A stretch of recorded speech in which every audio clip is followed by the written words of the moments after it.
Hi everyone, this is Chocolate. What I have for you today is an analog adder that can use any base from base 2 that's binary all the way up to base 15. It's currently set to decimal. Let me go ahead and give you guys a quick demo so you can see exactly what I'm talking about. Let's just put in some numbers here. Just putting in some stuff here. So let's say that we're going to add 2,145 and 4,753. Actually, let me change just one of these. So like that. It's 4,155 instead. So when you add that, so you got 5 plus 5 is 10, which is 0. Put a 1 on top. 1 plus 4 is 5. 5 plus 5 is 10 again, so 0. The 1 on top. 1 plus 1 is 2. 2 plus 7 is 9. And then 2 plus 4 is 6. So this works as many digits as you like. You can keep tiling this. I've got loads and loads of digits here. I haven't even counted these. And you can change the base to whatever you like. Like I mentioned, anything from binary all the way to base 15. Let's go to base 12. It does use the numbers go from 1 through 9 all the way up to from 1 through 9, but also A through E to represent numbers in higher bases. So let's say that we're going to add 6 and A. So we're in base 12 right now. So we've got, or 5 and A, excuse me. 5 and A. A represents 10, so 10 plus 5 is 12.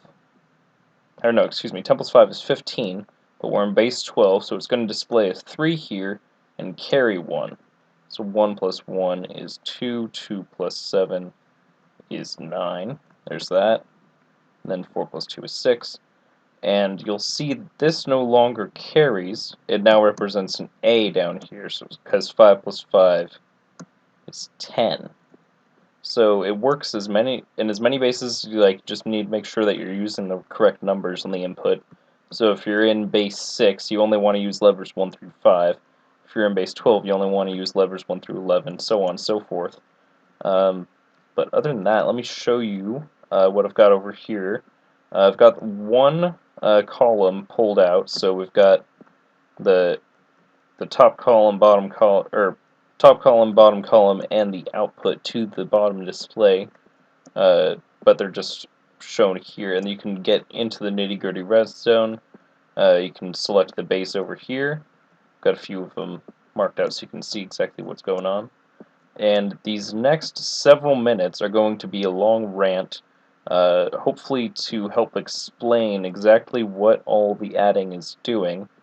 If you'd like to download the world, there's a link in the description, as well as a schematic for this, the display, and the three displays with the adder. If you'd like to take a look at those, you'd like to play around with it yourself and just skip this explanation, go right ahead. But I'm going to go ahead and get started. So the two main components of this adder are these two main circuits. There's circuit B and circuit A. And I'll start with circuit A. Circuit A does all the adding, does all the logic for when you're adding two numbers that they do not carry. So by that I mean like 1 plus 5 is 6 and you don't carry, but 7 plus 5 is 12 and you do carry, so you put a 2 and then you carry 1 to the next column. So let me just show, so this is everything up to 1 less than the base. All these examples are going to be in decimal base 10. So let's say we're going to add 4 and 2, right? So the yellow circuit is circuit A, so anything yellow you see is circuit A. Now, what we're doing is we're taking 15 in as the main input, and that's just going to be kind of a manipulative. It's just something that we can play with, because if we just put in 0 and we started subtracting, because that's all comparators can do, then we're not going to do anything. So we're just going to start with 15 to play with, and then we're going to subtract the 4 from the 15, because it's the only operation we can do. So we've got 4 less than 15 here. So we've got 11 as our positive value, and then we're going to subtract the 2 from that. So we've got 9 as a positive value, and 6 as the negative value. 6 lights off, 9 lights on. And now what we want to do, we want to take that 9 and subtract it from 15. So we added 15, and now we're taking 15 away. But we're also inverting it. So if we had, there's a little bit of a math problem here. So we've got plus 15 minus 4, or minus x, minus y. So we've got 15 minus the sum of x and y. So then we're going to take all of that away from 15. So it'll be 15 minus 15 minus quantity x plus y. And that means that the 15's cancel out, and the x plus y value becomes positive. So we've got 6 as our output. I wish I could show you. Oh, I can show you that on paper. Here. So I've got a little book here. I can show you the numbers. So we've got, this is the 15 that we put in at the beginning. And we've got our first value and our second value. So 15 minus quantity x plus y. Now at the end of the circuit, all the way over here, we're taking 15 and we're taking all of that previous stuff from it. So the negatives will distribute, so minus 15 minus a negative quantity x plus y, so plus x plus y. These 15's cancel out. 15 minus 15 is 0, and you've just left with x plus y. So that is the explanation of the basic logic. Now what if the previous digit, say this was the tens place, and say the ones place was 9 plus 5, or something like that, so it does carry into this one. So we need to add one more to it. So here's the basic for circuit A. This is the stuff that we already had, and we already had this as well, but this is new. This gray input is the input into this circuit that says the previous one carried. So this is signal strength 1 coming out of here. We got 15, 15, 14. 15 minus 14 is 1. So we're adding x, we're adding y, and then we're adding 1 more to it, and then we're doing the same logic to get an output. So again, I have 4 plus 2 set up. Now it'll normally do 6, 3, 6, but we want 1 more, so 7. Now this doesn't work properly for numbers that break the barrier, so that they carry on their own. But it does handle. This doesn't handle basically anything. I mean, it handles up to 1 through 8. Where are we here? 3, 6, 7, 8. Or it handles up to 1 through 9. Excuse me. No, it doesn't. No, it handles 1 through 8. 1 through 8. 3, 6, 8. So that displays 9 normally, but we want it in base 10, we want it in decimal. So if we just kept doing this, it wouldn't give a proper output. We don't represent. This is the output to the display, and the display would represent this number, which is 11. It would represent it as B. We don't want that to happen. So we need to do some protections here. Now, this is circuit A again. This is a third iteration of it. Now, here's the normal output. So let's do 4 plus 5. And we're not going to carry.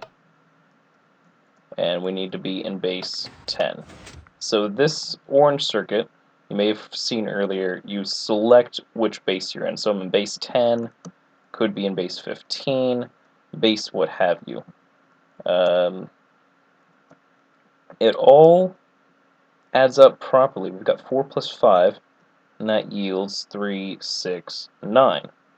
But if we added one more, let me just preface this by saying that all the addition where x and y already carry, that's going to be taken care of in circuit B. I'll get back to that in a minute. But what circuit B falls short on is if x plus y plus the carry from the previous digit. It cannot handle that. So we need to add that in circuit A instead. So 5 plus 4 is 9.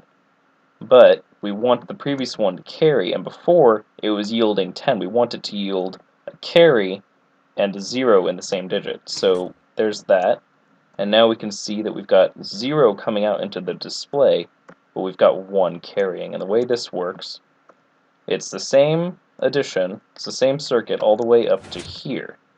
Now this comparator is receiving the base selection, so this is getting a signal strength of 9 in the side, and 9 is the maximum value where we don't carry.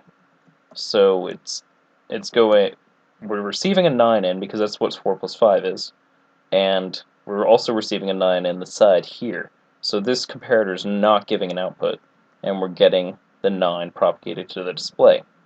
But if we carried, now this is now 10, so this comparator is going to trigger and it'll extend this piston.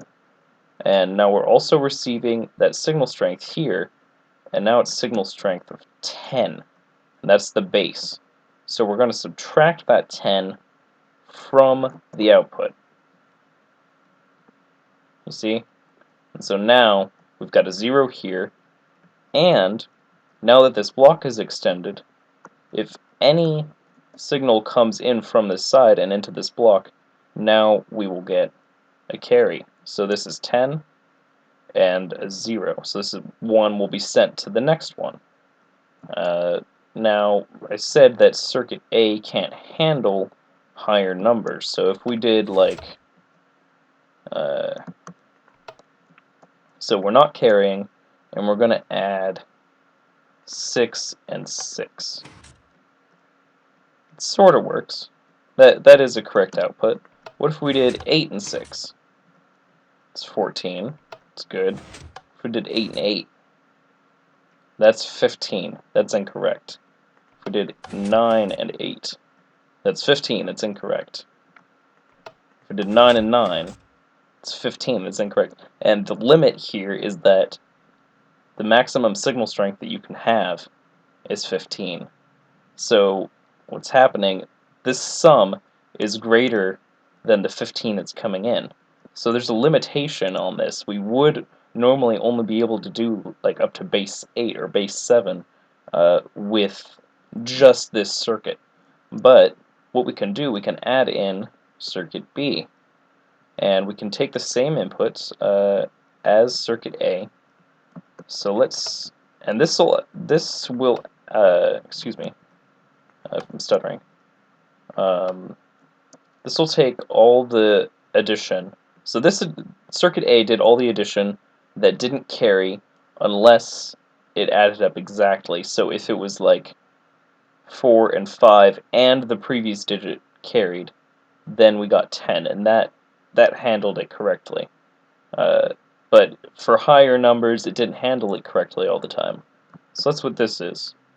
That's what circuit B is for. Circuit B only gives an output if x and y are greater than 10, or greater than the number of the base.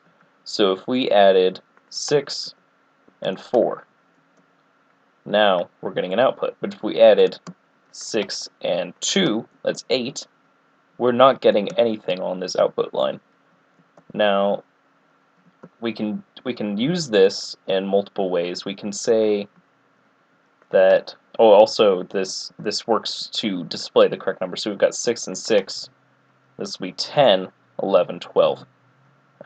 We can use this to send a signal over to circuit A to say, we don't want to listen to you.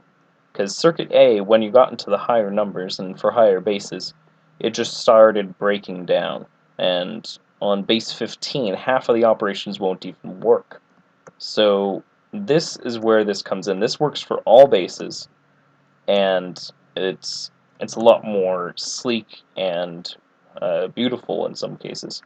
So um, so we've got the number of the base coming in, and so we're getting a signal strength of 9 coming in right now. So 9 will be subtracted, or excuse me, x will be subtracted from the 9 first. So we're adding 6 and 6. So let's just get rid of that second 6. So this first 6 is coming in, and it's saying, okay, so we have 3 more that we can add before it's going to give a carry, and that's true, because 6 plus 3 is 9, and it's not going to carry, but 6 plus any more than 3 will carry. So if we added 6 and 1, no output, 6 and 2, no output, 6 and 3, no output, but as soon as you break that threshold of 6 and 4, you get a carry. And that is because we're sending in this 3 into the side of a comparator, and then we're sending in value y into the back of it. And so as soon as this value becomes greater than the value over here, then we're going to start getting outputs, and then we're going to start doing it, and then we're going to start having data. So 6 plus 4, 6 plus 5 is 11, 9 plus 5 is 14. So this is all correct, even up to 9 plus 9. It does 18. Now, again, we need to know what if the previous digit, what if this was the tens place, and the ones place carried. So we've got that input here, and this is all the logic from right there, all the way up to this point. So this is the normal output. So again, let's do 6 plus 6 again. So we've got 12. We've got 10, 11, 12. Now, we need to add up to one more, only one more, if the previous digit carried. So we've got this same gray circuit that was in circuit A. If this is on, it'll add one more. And this is all the same logic as before. We've got 15 in, value in that's being subtracted, another value, which in this case is only going to be 1, subtracted, and then take that from 15, and we've got 12. Now if this is off, then it's 15 minus 15, and it's 0, and that yields 0, so it'll only take the output from circuit B, from the pink circuit. So this is all the logic for circuit B. That final version was all the logic for circuit A. And if you send the same, if all we have to do really is take the light blue and the cyan and make them the same input for both circuits, and if circuit B gives an output, we need to ignore circuit A, because circuit A was wrong half the time. So circuit A will handle anything that circuit B doesn't give an output for. Correct? Yes. 6 plus 1 is 7. And circuit B won't give an output, but circuit A can handle that. But if you remember from earlier, if we had something like, what is this? If we had something like 8 plus 8, then circuit A was giving an incorrect output, so now we want to listen to circuit B. So let me pop over to the final product, and you can see all the color coding is consistent. We've got circuit B is pink, circuit A is yellow. We've got this input from light blue and cyan coming in and going to both circuits. Here's circuit A, here's circuit B. Here is the orange, the number of the base. So here's our base selector. Goes to both of them. Now here is the carry line. So this is the output from the previous. This is the input into this one. So now we're not carrying, and now we are. That simple. Now let's add 4 and 5. That'll give an output of 3, 6, 9. And that's perfect. That's exactly what we wanted. And you can see This is the output for circuit B right here, and that does not give an output. So all the adding for this particular problem, 5 plus 4, is handled by circuit A. So we're taking the output of circuit A right here, and we're sending that through here into there and into the purple, the magenta down there. Now, if we did 5 plus 5, now circuit A got ignored because circuit B gave an output. Circuit B gave gave us it gave us a number. It gave us 1. So now circuit A is going to be wrong for most of the time. So we're going to ignore it, and now we're taking circuit B. We've got a carry, we've got 10, and that's it. And there's no 0. We can do 5 plus 7 if we wanted. So that'll give us 10, 11, 12. 5 plus 8, 13. We can change the base if we wanted at any time, but you do need to make sure you're only using the levers up to the proper number. So if you're in base 6, you only want to use levers 1 through 5. That should be about it. It is a bit in-depth, it is a bit complicated, but if you have any questions, you can download the world. I've got these books scattered all around. There's 3 there and 1 more here that's kind of an intro. If you prefer it in text, or if you'd like to PM me here on YouTube or find me on Reddit, reddit.com/u/chocrit. I'll link to all that in the description. There will also be the world download there. There will be a schematic just for this. There will be a schematic for just the display, and there will be a schematic for this with the 3 displays. And you can explore here all these purple wool blocks that have got chests or signs on them. All those are all my notes. So if you'd like to download the world, you can follow this all the way through. And there is a key here for all the different kinds of for all the different colored wool circuits that I've got. So like the greens are both the outputs for either A or B. These are the colors for the circuits. These are the inputs, so on and so forth. So you can use this. You can use all those books. And here's a bit of a helpful thing so that you're not fiddling with creative. So you can set the time to noon if you prefer daylight. Set the time to midnight so you can see the displays better. And you can get a toolkit instant. So you've got all your colored wools, you've got all of your redstone needs, and you should be all set. And again, thank you very much for listening to my rambling. This has been really, really long, possibly really confusing. Again, any questions, just go ahead and PM me. And otherwise, thank you very much for watching, and you have a wonderful day.